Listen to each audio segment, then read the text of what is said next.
Vous écoutez Le Salon dans tes oreilles, une balado-diffusion dans laquelle des auteurs, des autrices et des personnalités discutent de leurs livres et des sujets qui animent l'actualité littéraire. Les enregistrements ont été faits lors du dernier Salon du Livre de Montréal. Et bienvenue au Salon du Livre de Montréal, édition 2021, avec une présence de la foule. On est très, très content de vous revoir. Et bonjour aussi à tous ceux qui nous rattrapent sur YouTube en différé. Vous êtes à la table ronde qui est intitulée « Le voyage intérieur vers de nouveaux horizons ». Ça, c'est un long, long titre pour vous dire qu'on va réfléchir sur l'écriture de fiction, toutes ses facettes, tous ses possibles, la source de la fiction. Mon nom est Samuel Larochelle. Dans la vie, je suis un journaliste, un écrivain et j'ai l'honneur d'animer cette table ronde avec trois magnifiques artistes que je vais vous présenter brièvement avant de plonger dans le vif du sujet. D'abord, à ma gauche, Maya Ambasik, qui est à la fois autrice et enseignante en philosophie. En 2016, son livre Mostardia a remporté le Grand Prix du roman métis et le prix des racines et des mots de la littérature de l'exil. Et cette année, au Salon du Livre de Montréal, elle vient présenter son roman Dans les murs, qui est publié chez VLB Éditeur. Un peu plus loin, on a Vic Verdier, qui, de son côté, est diplômé en histoire, en communication. À ce jour, il a publié 8 romans de genre littéraire très, très différents les uns des autres. Et cette année, sur le dessus de sa pile, sur la petite table qui chambranle parce qu'il y a trop de livres, il y a 2 titres, entre autres, Jack et le haricot magique, dans la collection des contes interdits. Et rappelle-moi l'autre titre dont tu veux nous parler? Mercurochrome. Mercurochrome. Et avant d'en parler davantage, je vais vous présenter Clara Dupuis-Morancy, qui est diplômée depuis 2016 au doctorat en littérature comparée, qui enseigne la littérature en tant que chargée de cours et qui a publié cette année son 2e roman chez Héliotrope, Sadie X. Bonjour. Bonjour, Samuel. Alors, avant de vous lancer des questions à $1 million, je veux que les gens devant nous et à la maison aient un meilleur aperçu de votre œuvre publiée cette année. Donc, Clara, si je te donne le micro pour nous présenter Sadie X, quelle est l'histoire, quelle est la tonalité littéraire, où on va en plongeant dans ce roman? Je te laisse la parole. J'essaie de penser à cette question du voyage. Sadie X, c'est l'histoire d'un voyage, d'une migration. Sadie, c'est un personnage qui a tout quitté à 25 ans, qui a quitté Montréal, qui a quitté sa famille, qui a tout laissé derrière pour se réinventer et qui est partie vivre à Marseille. Et puis, elle a aussi quitté, elle est étudiante en philosophie, puis elle a fait une conversion à la science. Elle est devenue scientifique. Puis, elle est allée étudier les virus géants à Marseille. Donc, c'est pas le Pandoravirus, c'est pas le coronavirus, mais c'est le Pandoravirus. Et c'est une découverte qui lui a fait reconsidérer tout ce qu'elle savait sur la vie, tout ce qu'elle pensait sur la vie. Alors, on la suit dans cette nouvelle vie-là, mais il y a un événement qui, à la moitié du livre, va la ramener à Montréal pour la première fois depuis 25 ans, donc 25 ans plus tard, après son départ. Elle va revenir à Montréal et redécouvrir ce milieu qu'elle a quitté et qu'elle n'a pas revu depuis ce temps-là. Et on est dans quelle tonalité émotive dans ce roman? On est dans une tonalité émotive, c'est un concept intéressant. On est à la fois dans, c'est-à-dire que c'est une scientifique. Donc, dans la première partie du livre, on voit le monde à travers ses yeux à elle. Donc, on est dans un esprit qui analyse tout, qui observe tout, qui est parfois un peu détaché des affects, si on veut, des émotions, parce qu'elle a un regard qu'on pourrait penser froid sur les choses. Ouais. Mais peu à peu, on va comprendre pourquoi elle est un peu détachée d'elle-même, pourquoi elle est plongée, parce qu'elle se plonge dans ces virus-là. Elle fait partie de ce monde-là quand elle se plonge là-dedans. Est-ce qu'elle va être forcée à reconnecter un peu avec ses émotions à un certain... Mais peut-être. C'est ça le voyage intérieur, n'est-ce pas? Et Maya, si je te donne l'occasion de nous parler du roman Dans les murs, comment tu nous le présenterais? Alors, c'est l'histoire d'une femme qui veut cacher son identité. Alors, c'est une ancienne réfugiée, en fait, qui a connu la guerre civile. Et elle vit à Montréal sous un pseudonyme parce qu'elle n'a pas envie de retrouver ou revivre son passé. Pourquoi? Parce qu'il est plutôt tragique, étant donné qu'elle a été violée durant la guerre civile en ex-Yougoslavie, elle a perdu sa sœur jumelle et elle est devenue prof de littérature à Montréal. Et à un moment donné, lors d'un voyage anodin, elle se rend en Italie, à Trieste, en essayant de faire des recherches sur les inédits en fait, des écrivains de Trieste. Et là, elle fait connaissance d'un personnage masculin qui la chamboule, premièrement sexuellement, érotiquement. Et par la suite, en fait, il va la forcer un peu à retrouver ce passé tragique. Et grâce à lui, elle va voyager un peu à travers plusieurs villes, dans Istanbul, dans Beyrouth, et elle va terminer à Sarajevo. Et elle va retrouver à la fin, mais je ne vais pas vendre le punch du livre, mais voilà, c'est une quête en fait mystico-spirituelle, souffrante, mais qui, je pense, se termine bien. Et vous allez voir, donc on va réfléchir tous ensemble à la fiction, mais avec des auteurs et des autrices avec des œuvres très différentes. Vic Verdier, parle-nous. On s'en va vraiment ailleurs. On s'en va ailleurs. Écoutez, moi, j'ai écrit plein de choses pour plein de monde. J'ai écrit du thriller, j'ai écrit de la chiclette de gars. J'ai écrit toutes sortes de choses. Et là, présentement, j'écris beaucoup de romans d'horreur et des romans même qui nous permettent d'aller dans des zones d'écriture qu'on a rarement fait. Ici, j'ai un roman dont vous êtes la victime. Au lieu d'un roman dont vous êtes le héros. C'est un roman qui propose effectivement d'avoir des choix. Et je le fais dans un univers, tenez-vous bien, c'est un roman de zombies. On est ici en plein milieu de la couronne nord de Montréal, alors que la pandémie de coronavirus est devenue tout d'un coup la peste bleue, qui s'est mis à tuer terriblement. On a vacciné et tout d'un coup, il y a des gens qui se sont mis à hurler, qui se sont mis à se dévorer, et on est 6 mois plus tard. Vic Verdier est un survivant 6 mois plus tard, et il doit faire des choix déchirants entre ses 2 filles, entre ceux qui pourraient aimer, sa femme qui a perdu. On est vraiment dans un roman qui nous permet d'avoir 2, 3, 4, 5, je pense qu'il y a 6 fins différentes. Okay. Dans deux grands axes narratifs différents. Et si tu avais aussi à nous parler un tout petit peu de Jack et l'haricot magique. Jack et l'haricot magique, ça se trouve à être un conte interdit. C'est dans la série des contes où on décide de reprendre les contes classiques et de les réinventer à la façon moderne. Ici, on est dans un roman de cambriolage. Ça se trouve à être ce qu'on dirait en anglais un heist novel, où on suit le cambrioleur, parce que vous vous rappellerez que Jack et le haricot magique, c'est celui qui monte en haut du haricot pour aller voler le fameux géant. C'est là-dedans que la poule aux œufs d'or. Ouais. Version très adulte, beaucoup plus rude, une version donc de roman d'action. Et là, dans la notion qui était évoquée pour le titre de cette table ronde, il était question, oui, de voyage intérieur, mais beaucoup d'écriture de fiction. Je vais un peu aborder les deux. Je vais parler d'abord de l'écriture de fiction en me permettant une petite tranche de vie.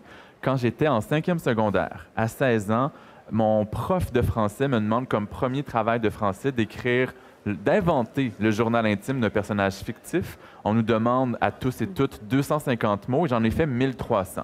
Parce que j'avais trop de choses à dire, j'étais pas capable de m'arrêter. J'ai senti que de pouvoir inventer des émotions, des personnages, un univers, pour moi, c'est extrêmement grisant.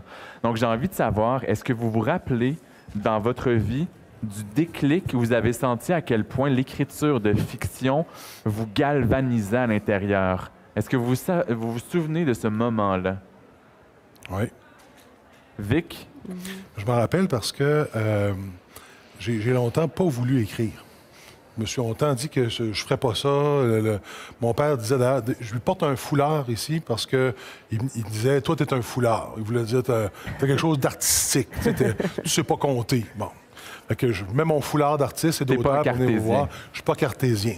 Et à un moment donné, je me suis dit, regarde, je travaille, je gagne bien ma vie. Et Radio-Canada décide de faire un concours de récits québécois avec Jean Barbe. Ça fait probablement quelque chose comme 15 ans.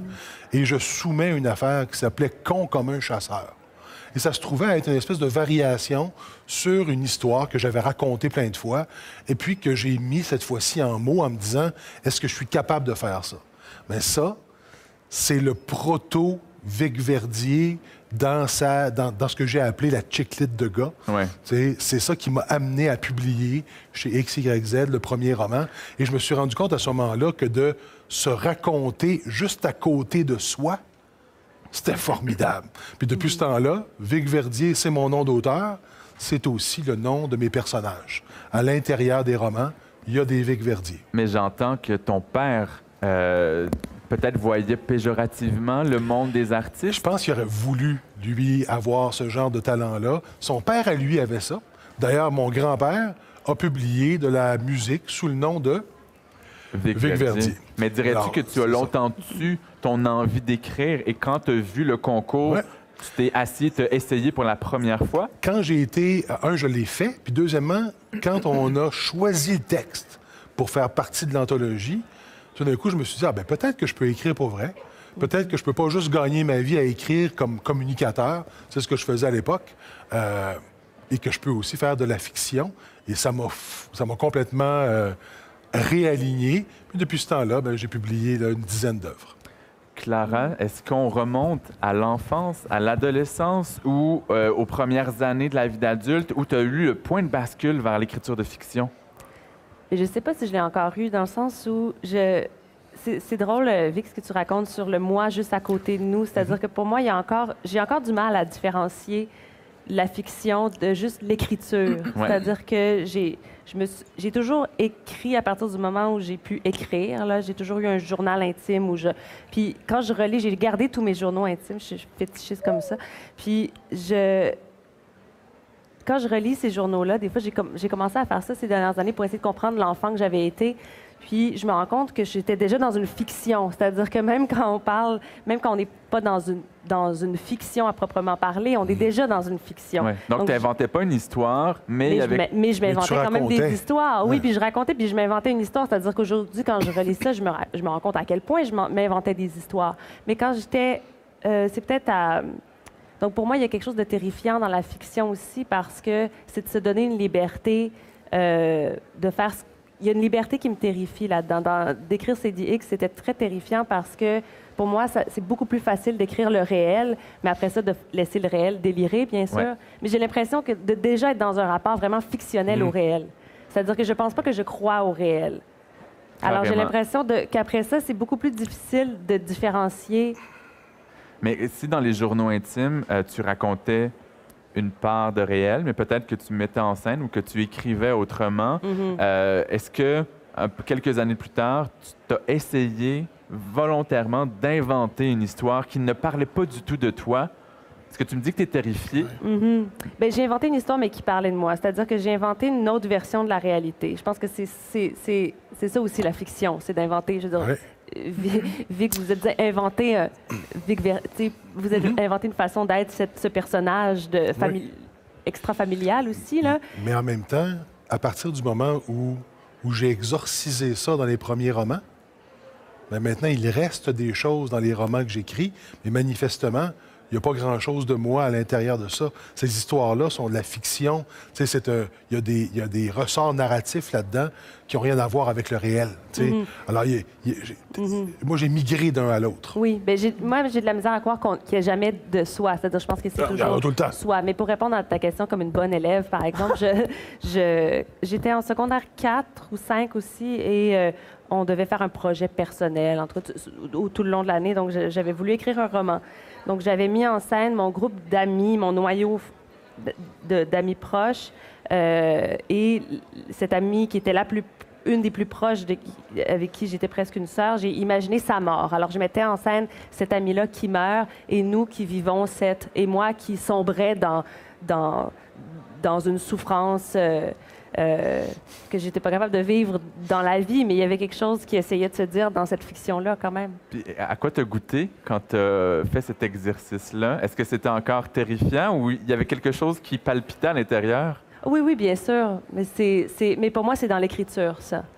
Au-delà même que ce soit avant fictif ou pas? Pour OK. moi, c'est dans l'écriture, c'est dans la mise en langage, il y a quelque chose qui s'exprime. Puis c'est pour ça que pour moi, c'est pas tant fiction, invention, c'est-à-dire qu'à partir du moment où il y a quelque chose qu'on investit de soi dans le texte, dans l'écriture, c'est là où la palpitation arrive. C'est là où il y a quelque chose qui s'invente malgré tout, puis qui s'exprime de soi, qui peut pas s'exprimer dans le monde réel, si on veut. On a déjà deux réponses qui me semblent assez différentes. Maya, je suis curieux de savoir comment tu vis ton rapport à l'écriture de fiction. Moi, je pense que j'irais plutôt dans le sens de Clara, même si je trouve votre approche libératrice. J'aurais aimé pouvoir faire ça, mais j'y arrive pas. J'y arrive pas parce que pour moi, c'est la même pulsion en fait du départ. histoire qui s'exprime dans l'écriture. Maintenant, quelle forme ça va prendre, que ce soit la poésie ou la fiction, j'ai toujours l'impression de parler de moi et j'y échappe pas. Donc même lorsque c'est de la pure fiction, c'est quand même la même énergie qui s'exprime. Donc j'admire des auteurs qui rentrent dans des univers complètement à l'opposé, éclaté. Je voudrais faire ça, mais j'y arrive pas. Donc j'ai ce rapport qui est quand même assez libérateur dans la mesure où il y a quelque chose qui se met en marche et là, j'attends de voir quelle forme ça va prendre. Et tu viens tout juste de parler de poésie ou d'écriture de fiction. Est-ce qu'il y a d'autres genres littéraires auxquels tu as touché? Oui, j'ai touché à la poésie. Là, je suis en train de faire un essai, roman, récit. Est-ce que je peux te poser une question un peu large, de m'expliquer ce que tu ressens en touchant à ces différents genres-là? Est-ce que c'est différent? Il y a plus de sérieux quand même dans un récit ou dans une autobiographie parce qu'on a comme l'impression de devoir être fidèle aux faits. Mais même à ça, comme disait Clara, c'est quand même une reconstruction de l'événement a posteriori. Donc, quand on pose la question dans mon avant-dernier, Mostargia, c'est largement autobiographique. Les gens me posent la question, est-ce que tout est vrai? Tout est vrai, mais selon moi. Oui, voilà. Ta vision du réel. Exactement. Donc, si vous demandez les mêmes acteurs qui ont fait partie de ces événements-là, peut-être qu'ils ne raconteraient pas de la même façon. Et quand tu es dans la poésie, est-ce que ça te fait vibrer autrement ou c'est l'acte d'écrire et donc c'est très similaire? C'est quand même une autre vibration parce que c'est moins réfléchi, c'est beaucoup plus, en tout cas dans mon cas, impulsif, c'est beaucoup plus sensuel. J'ai moins tendance à vouloir réfléchir à ce que je fais. Je laisse vraiment les muses s'exprimer. Elle me mène, en fait, plus dans la poésie que dans le... C'est drôle parce que cette année, j'ai publié pour la première fois des livres qui sont une écriture aux accents poétiques. Et moi, je trouvais ça vertigineux, je trouvais ça plus difficile, plus épeurant d'aller dans la poésie, alors que chez toi, ça semble plus naturel. Oui, pour l'instant. Peut-être ça va devenir plus difficile en vieillissant, je ne sais pas. Peut-être. Et Vic, quels sont les genres littéraires depuis tes débuts auxquels tu as touché? Okay, moi, j'ai fait... j'ai écrit, comme je vous disais, une chick lit de gars. Ouais. Là, on parle vraiment de quelque chose de très léger, où on est dans le journal intime, presque. Et dans ce cas-là, c'était très fondé. Il y avait beaucoup de bases entre de l'autofiction. On est vraiment dans cette zone-là. J'ai touché au thriller historique, 1919 à Québec. J'ai fait du polar. Ça ressemble un peu à du 19-2. J'ai vraiment fait vraiment une enquête, mais avec le policier bleu, le policier qui patrouille. J'ai ensuite touché j'ai fait du steampunk. J'ai gagné le Grand Prix de la science-fiction avec un roman qui est en fait une rétrofiction steampunk où Québec est le centre du monde. Qu'est-ce que le steampunk pour les non-initiés? Le steampunk, là, écoutez, c'est compliqué, hein? Mais on va penser à Jules Verne, OK? On va penser au fait qu'on est dans le passé avec une technologie qui semble plus développée, puis souvent qui est appuyée par le fait qu'il y a une différence dans cet univers-là entre ce que nous, on vit et ce qu'il y a dans cet univers-là. Dans mon cas, c'est simplement que la ville de Québec, vous le savez, est sur le Cap-Diamant. Oui. Le Cap-Diamant, dans cet univers, il est rempli de diamants. Et ça vient tout changer. Ça fait que Québec est une espèce de Gotham City, de métropolis. Et ça nous pose plein de questions politiques, sociales, économiques. Et là, on parle de plusieurs genres littéraires que tu viens de nommer. Est-ce qu'il y a aussi d'autres sortes d'écriture? Est-ce que tu as fait de la scénarisation, de la poésie, de l'essai et autres? Écoute... On devrait faire une différence entre les romans que j'ai écrits et les romans dont vous êtes la victime, parce que ce sont pour moi deux façons d'exprimer l'histoire, mais ça reste dans le même, dans le même univers. Le premier était probablement plus un récit au départ, mais rapidement, c'est devenu du roman. Est-ce que tu sens que d'un genre à l'autre, ça vient chercher quelque chose de différent en toi? Est-ce que ce soit dans ton esprit ou dans tes émotions? Moi, je rejoins beaucoup ce que Clara a dit au départ, c'est-à-dire que tu as dit il y a toujours de soi là-dedans. Puis clairement, il y a des choses, moi, aujourd'hui, je sais très bien qu'il y a des thèmes qui me hantent. C'est la question, par exemple, de ce que les gens font quand ils sont dans une situation impossible. Ça, pour moi, c'est évident que ça revient. La quête de se libérer du matériel, c'est toujours important pour moi aussi. Alors, il y a des choses qui reviennent, mais les façons de le faire sont très, très différentes, puis les émotions qui viennent chercher ne sont pas les mêmes. Puis je me rends compte que moi, j'ai besoin d'écrire des choses qui sont basées dans l'action. Alors, souvent, il va y avoir des scènes qui sont dures, mais des scènes qui sont décrites et qui vont provoquer le sentiment par le fait d'avoir été décrit, pas par le fait d'avoir été ressenti. Me suivez-vous là-dedans? C'est-à-dire que, donc, quelque part, je vais dire les choses crûment et je vais laisser au lecteur le soin de vivre ça, de vivre cette agression-là, non pas par l'effet que le personnage a, mais par le fait qu'il en a été témoin. J'ai envie de faire du pouce là-dessus en te demandant, Clara, est-ce qu'il y a des thématiques qui te hantent dans tes différents projets? Est-ce que tu vois qu'il y a certaines choses sur lesquelles tu écris tout le temps, mais avec une lorgnette différente? Oui, je pense que souvent, on tourne autour du même pot. C'est-à-dire que, justement, on essaie d'emprunter différents chemins pour arriver au même pot, que le pot nous parle. Mais je pense que... Quels sont ces pots? Quand je regarde, bon, tu sais, quand je regarde, parce que j'ai écrit ma thèse aussi, quand j'écrivais mon premier livre, Mère d'invention, puis là, je regarde CDX, c'est des écritures qui sont très, très, très différentes pour moi. Des façons d'écrire qui ont été très différentes aussi, des espaces d'écriture qui étaient différents, mais ce qui revient, je pense que c'est à la fois... Je pense que j'essaie toujours de chercher quelque chose d'un peu informe. C'est-à-dire que j'ai un rapport à l'écriture qui est assez formé.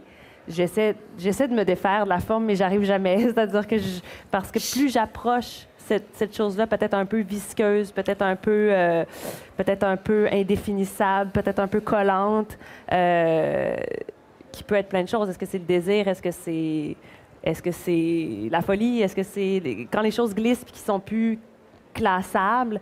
Mais plus on s'approche de ça, comment on fait pour s'approcher de ça sans crisper? Puis quand refaire plus de forme, c'est-à-dire que souvent, plus on essaie d'aller vers quelque chose d'incontrôlable, plus on veut le contrôler. Donc, je pense que c'est une des choses qui me hante, c'est-à-dire que ça prend différentes formes. Là, ça a pris la forme du virus, parce que ça ne cadre pas dans nos catégories. Dans ma thèse, j'essayais de parler du mollusque chez Proust. C'était dans l'hyper-formé, dans ce qui est très, très, très structuré, dans ce qui est très élaboré, de chercher là où ça... peut-être que ça se met à glisser un peu. Ça vient d'où, cette propension à aller dans l'écriture formée? On a combien de temps? Je vais essayer. Est-ce que c'est naïf de croire que d'avoir étudié jusqu'au doctorat en littérature comparée, ça vient façonner un peu la plume ou le regard sur son œuvre et celle des autres? Oui, mais je pense que c'est aussi l'inverse, c'est-à-dire qu'on va faire un doctorat pour aller essayer de comprendre quelque chose qu'on ne peut pas comprendre. C'est-à-dire qu'on va essayer... Il y a beaucoup d'énergie qui est mise à essayer de comprendre les choses.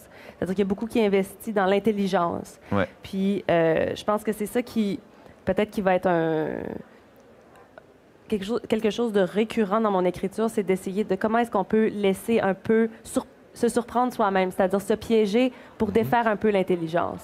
Donc, c'est un peu de comment est-ce qu'on peut être en train d'écrire sans trop penser. Comment est-ce que ça peut venir justement chercher... Maya parlait de poésie. Comment est-ce que ça peut venir chercher d'autres régions de soi? Oui, quelque chose qui est peut-être un petit peu plus... Donc, c'est d'où vient ce besoin de forme? C'est-à-dire que c'est un besoin... primaire, c'est une défense primaire de protection puis de contrôle contre l'inconnu. Mais c'est aussi il y a aussi une question de métier là-dedans. Hein? C'est-à-dire que vous voyez que moi, j'écris souvent dans des choses qui sont préformatées. Un polar, ça fonctionne avec des ressorts. Il y a des codes très clairs. Il y a des codes là-dedans. L'horreur aussi, il y a des codes là-dedans. Et donc, normalement, je sais très bien où je m'en vais, ce que je veux raconter. Mais la plupart du temps, je tombe dans des moments qui ressemblent à ce que tu dis là, c'est-à-dire je me surprends à écrire ce que je pensais pas écrire dans la forme, alors que je suis dans quelque chose de très codé. Je sais que je vais écrire une scène là, où quelqu'un va devoir découvrir quelque chose. Mais la façon les mots qui sortent à ce moment-là, les images qui sortent à ce moment-là, sont souvent très surprenantes. Puis quand moi, le premier, je me lis en disant « Ah, Là, ça veut dire que j'ai touché à quelque chose qui m'a surpris moi-même, puis que j'espère produire chez le lecteur. Maya, est-ce que tu goûtes parfois à cette impression d'inattendu que moi, je peux résumer naïvement avec la magie qui vient de se produire? Ouais, bien sûr, et c'est le moment le plus extraordinaire de l'écriture. C'est là où on a l'impression d'être totalement possédé, où j'ai l'impression d'écrire et que finalement c'est quelqu'un d'autre qui écrit à travers moi. J'ai l'impression d'être un courroie de transmission. Comme si l'histoire existait quelque part. Puis que... comme si on a été choisi en quelque sorte pour raconter cette histoire de cette façon-là. Et ce que je trouve très surprenant, c'est quand j'apprends des choses au fur et à mesure que j'écris. Et là, je me dis, mais Jung avait raison, il y a vraiment un inconscient collectif. On possède un savoir sans le savoir, et qui est là. On peut l'expliquer de mille façons, mais c'est surprenant et parfois c'est épeurant aussi, parce que je me dis, mais comment ça se fait que je suis allée là et comment qu'est-ce qui se trouve dans mon inconscient qui me donne en fait des pistes pour que je puisse décrire des lieux où j'ai jamais été ou des endroits... C'est d'accepter la fameuse perte de contrôle dont on parlait. Tout à fait. Et ça c'est vraiment extraordinaire. Puis, je veux aussi savoir si de ton côté, tu as identifié des thématiques auxquelles tu tournes. Alors oui, moi c'est l'exil, l'enracinement, le déracinement, la mémoire, les traumatismes intergénérationnels, la quête de soi, voilà. C'est d'une œuvre à l'autre. Voilà. Et je me demandais, quand vous écrivez, j'essaie de décortiquer pour les gens qui nous écoutent l'écriture de fiction. Est-ce que quand on invente un personnage et qu'on lui fait vivre une situation qu'on n'a jamais vécue, on se demande qu'est-ce qu'on vivrait comme émotion, qu'est-ce qu'on aurait comme réaction et on les donne à nos personnages?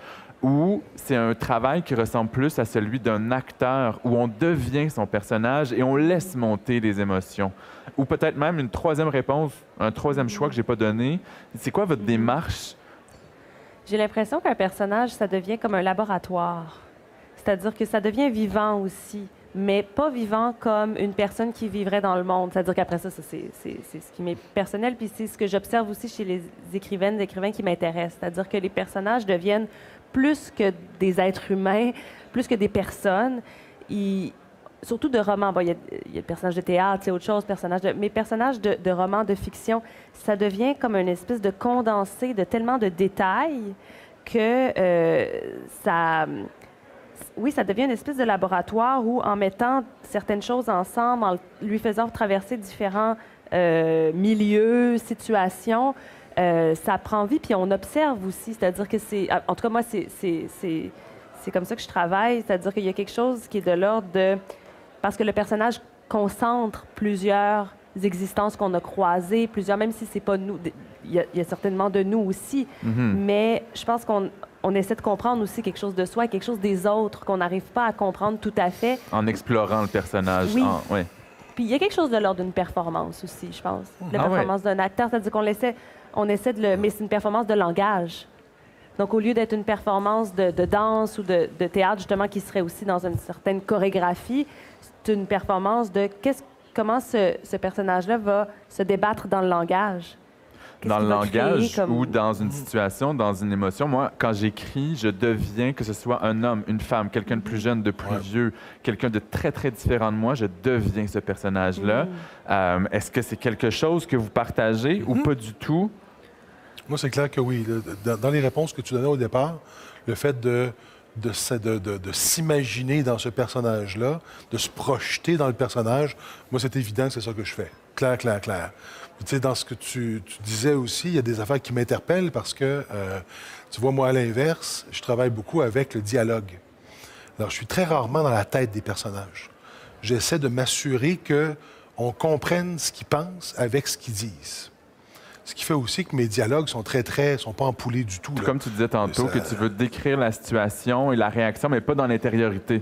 Ça veut dire que je vais avoir, par exemple, des dialogues décousus, parce qu'on va se rendre compte que la personne, comme on le fait d'ailleurs dans notre vie courante, on est en train de, non pas répondre à la question qu'on vient de poser, mais d'affirmer quelque chose qu'on avait dans la tête depuis un certain temps. Puis ça fait qu'on n'est pas vraiment A, B, A, B.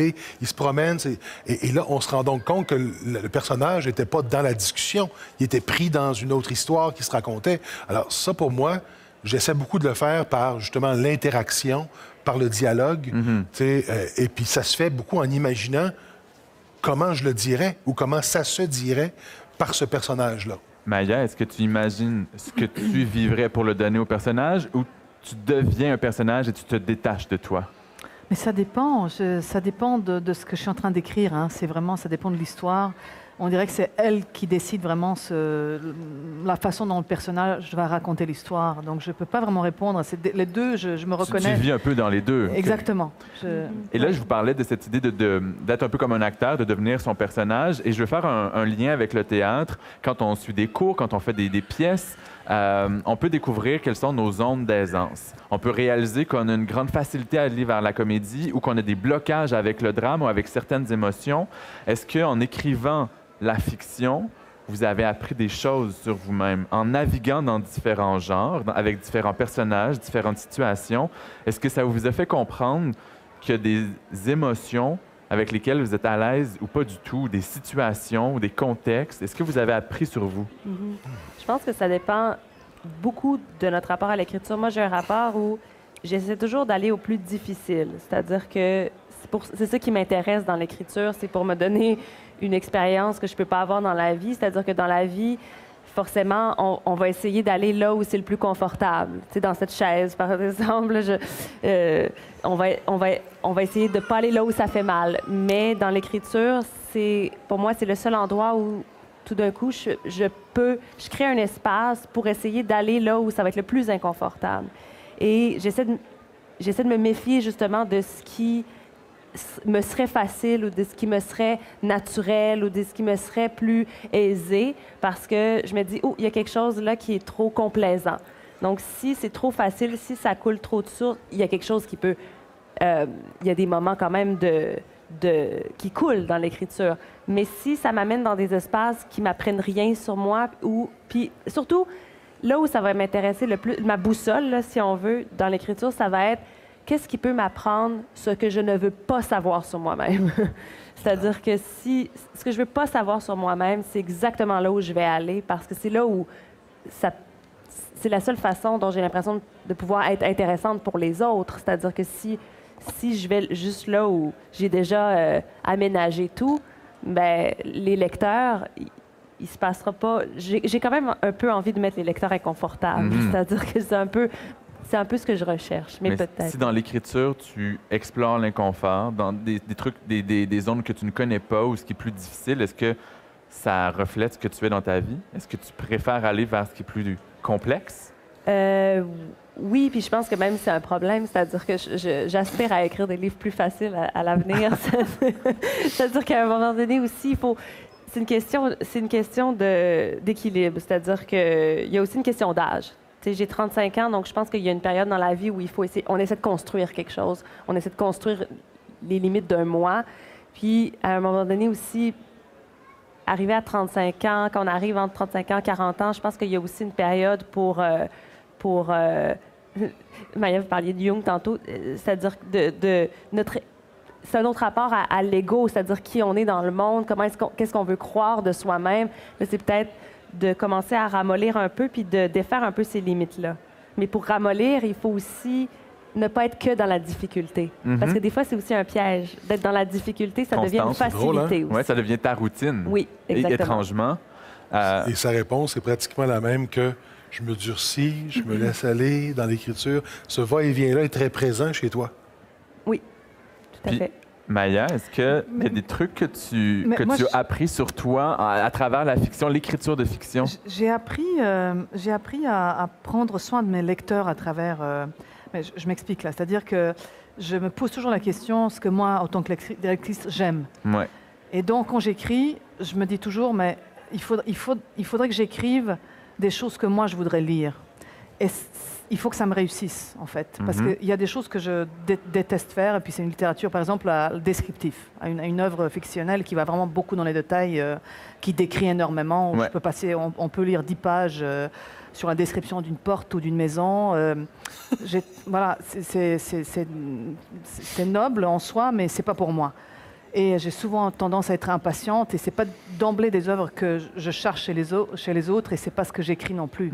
Donc je sais qu'il faut pas que j'aille là parce que je vais m'emmerder moi, et si moi j'ai pas du plaisir, je sais que mes lecteurs vont ressentir que c'est du construit. Donc l'écriture de fiction peut dénoter chez toi une volonté d'efficacité. de progression, de flow littéraire, une certaine impatience que tu as nommée, je me permets de la renommer. Est-ce qu'il y a d'autres choses comme ça dans les zones émotives que tu as, ou les genres littéraires, ou même la poésie? Est-ce qu'il y a autre chose que ça t'a appris sur toi? Il y a des émotions qu'il ne faut pas que je touche parce qu'on n'a pas mûri, on n'a pas encore, je ne sais pas, peut-être à 50 ans, je vais être en mesure de parler de certaines choses. Puis, je ne veux pas te pousser à les nommer, mais est-ce que tu sais à l'intérieur de toi quelles sont les émotions que tu n'es pas prête à toucher à ce moment-ci de ta vie? Oui, puis c'est souvent ça a quelque chose à voir avec notre fort intérieur, par rapport à notre passé, par rapport aux enjeux qu'on n'a pas résolus psychologiquement. Ouais. Je suis plus ou moins en mesure de les détecter. Je pense qu'il y a certaines choses dont je ne suis pas prête à en parler, même dans ma vie personnelle. Ouais. Et donc là, je me dis, on va laisser l'âge mûrir tout ça, puis on verra ce que ça va donner. Vic, est-ce que toi, tu as vu des blocages? Non? Tu as l'air déçu de me répondre non? Bien, un peu. Parce que clairement, pour moi, l'acte d'écrire m'amène à me poser toutes sortes de questions. Mais je vous l'ai dit, je me rappelle d'avoir écrit un premier roman où j'espérais terminer dans la psychologie du personnage. Pas capable. J'arrive à la fin du roman, puis tout d'un coup, je ressaute dans l'action, ça me prend la catharsis. Il y a quelque chose, j'ai besoin de ça. Alors, est-ce que je veux dire qu'il y a peu d'émotions dans mes romans? Non, du tout, il y a beaucoup d'émotions. Mais ces émotions-là sont très détachées de moi. Ouais. Donc, il y a des choses horribles. J'ai écrit de l'horreur. Moi, j'ai écrit un slasher il y a quelques années où on est en train de tuer, de torturer. Ce genre de choses-là existe aussi dans mon écriture, mais je suis pas en train de m'investir émotionnellement là-dedans. Alors, j'y vais vraiment comme en plein détachement, puis en laissant, justement, en pensant au lecteur qui, de son côté, va en faire ce qu'il ou elle veut. T'sais? Puis ça, pour moi, c'est fantastique parce que le roman ne m'appartient plus. Il appartient à ceux qui le lisent. Et puis, clairement, je fais exactement ce que tu fais, c'est-à-dire, je pense à écrire quelque chose qui me ferait plaisir. Puis souvent, ce qu'il faut à ce moment-là, c'est laisser au lecteur, pour moi en tout cas, de l'espace à inventer ce qu'il ressent. Alors, je lui dicte très rarement ce qui se produit. Je laisse réagir à un acte horrible, par exemple, puis se dire, est-ce qu'il trouve ça trippant ou il trouve ça horrible? Ouais. Mais ça lui appartient. Je me positionne pas sur ça. Mais pardonne-moi une question qui est frontale et indiscrète. Ouais. Est-ce que ça signifie que tu es mal à l'aise avec tes propres émotions? C'est une bonne question. Je ne sais pas. Je crois pas. Moi, je suis plus âgé que toi. Mais j'ai l'impression qu'il y a plein d'émotions dans lesquelles je suis prêt à aller. Mais est-ce que... L'acte d'écrire, pour moi, ne révèle pas nécessairement mes émotions à moi. Elle cherche à produire des émotions chez l'autre. Oui, mais pour être capable d'aller dans telle émotion dramatique de l'autre, il faut connecter à cette même émotion chez soi. Puis à ce moment-là, il n'y a pas vraiment de zones dans lesquelles je ne me suis pas permis d'aller. Okay. C'est aussi bien la trahison que le fait de l'abandon. Je suis touché à ça. Mais la crainte aussi de la douleur. J'ai touché à ça. Il y a plein de choses dans lesquelles je suis allé. Mais en même temps, je n'ai pas l'impression de m'être mis de limite là-dessus. Et si on parlait de voyage intérieur, mais ça peut aller au-delà de ça. Si je vous demande l'univers, le personnage ou le contexte le plus loin de vous que vous avez visité à travers l'écriture de fiction, qu'est-ce que c'est? Moi, c'était un moine orthodoxe en Mont Athos, donc montagne sacrée en Grèce, interdite aux femmes, qui existe depuis 1000 ans. Donc, je me suis projetée dans ce personnage-là. Est-ce que c'est amusant ou c'est très vertigineux? Beaucoup de plaisir. Oui, j'imaginais la vie des moines en Mont Athos et ça m'a presque donné le goût de fuir le monde et de devenir moine. J'ai compris en fait ce vœu de silence où finalement c'est dans la non-action que les choses s'accomplissent, ce qui est très différent de moi parce que je suis hyperactive. Je fais toujours 1000 choses en même temps. Et là, j'ai compris à travers ces personnages c'est quoi le choix de vraiment se retirer du monde et d'agir en fait à travers les prières ou à travers un autre degré de conscience, une autre façon d'être dans le monde. Donc, tu t'es éloigné de toi, puis pour Tout à bien fait. comprendre et rendre ton personnage Tout à crédible, fait. tu es allé fouiller un peu. Puis là, tu l'as mieux, t'as mieux saisi les Saisi, ouais. nuances. Et Clara, est-ce qu'il y a des zones, personnages, univers, émotions très, très loin de toi? Qu'est-ce qui est le plus loin de ce que tu connais, que tu as visité?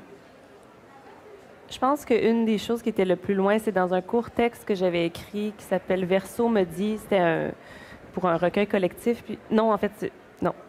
Excusez-moi, je vais changer de réponse. C'était un texte que j'ai écrit sur la marquise de Sade. C'est-à-dire que c'est un texte d'une autrice qui s'appelle Rachilde, du 19e siècle en France, début 20e, tournant du siècle. Et elle a inventé un personnage de femme sadique qui maltraite ses amants, puis donc on la suit de l'enfance jusqu'à l'âge adulte. Et moi, j'ai fait une sorte de réécriture de ce personnage-là pour essayer d'aller chercher ce qu'il y avait à la fois de cruel chez elle, mais aussi de plaisir à être maltraitée par un de ces personnages masculins-là. J'essayais de penser un peu le féminin chez ce personnage masculin-là.